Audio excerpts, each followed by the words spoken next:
Hello, my name is Richard Carney, but I go by Trey, and I'm a fourth year graduate student at the University of Hawaii at Manoa in mathematics.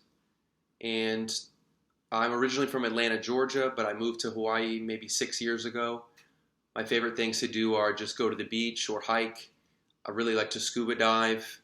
I like playing basketball and watching the NBA, and I really like science fiction, reading, and watching movies. My research that I'm interested in is two main areas. One is with respect to network systems. So, a network is anything that can be modeled as just a set of objects and then connections between them. So, you could think of a communications network, a sensor network. Recently, people would think of a social network, especially with the growing popularity of social media and smartphones.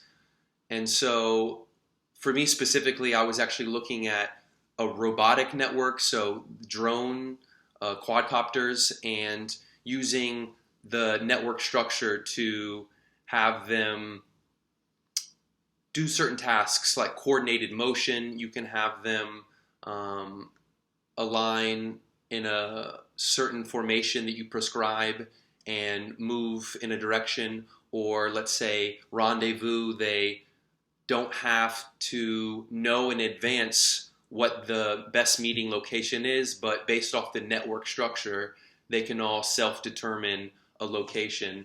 And the mathematics involved there is using graph structure. So this is a famous graph called the Peterson graph. So a graph is just a collection of vertices and edges, and the vertices would represent the objects in the network, and the edges, the connections between them.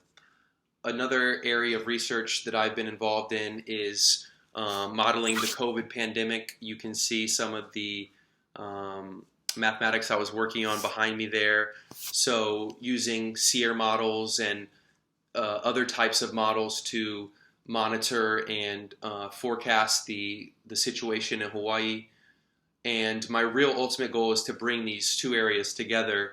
So I've read some papers that try to do something like this, where when you're modeling a pandemic, epidemiological models, there's sort of two main ways. There's the compartmental models, like I mentioned, a SEER model, where the population is aggregated into compartments, or agent-based modeling, which actually can treat individuals uniquely.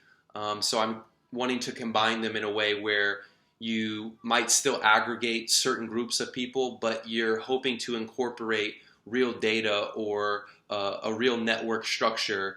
Who do you know? Who are you talking to? What type of interactions are you having? And using those connections to better inform the model for disease spread. Thank you.